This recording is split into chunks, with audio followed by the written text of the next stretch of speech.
Agar yangi yildan keyin yuragingiz xuddi shunday urishni boshlasa, bu yaxshi emas.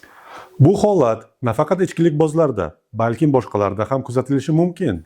Bir kecha ichilgan alkogol yuragingizni ertasi kuni ishdan chiqarishi mumkin. Tibbiyotda bu holat Holiday Heart Syndrome, ya'ni bayram yurak sindromi deyiladi. Bunga sabab esa alkogol tufayli yurak tartibsiz urishni boshlaydi. Bu holat tibbiyotda bo'lmachalar fibrillatsiyasi deyiladi. Hattoki siz sog'lom bo'lsangiz ham, ko'p ichib yurmagan bo'lsangiz ham bu holat kuzatilishi mumkin. Agar o'zingizda yurakning noto'g'ri urishini sezsangiz, boshingiz aylansa, holsizlansangiz, darhol tez tibbiy yordamga murojaat qiling. Bayram bir kun o'tadi ketadi, yurak esa bir umr ishlashi kerak. Agar siz bu holatni bilmagan bo'lsangiz, izohlarda bilmas edim so'zini yozib qoldiring.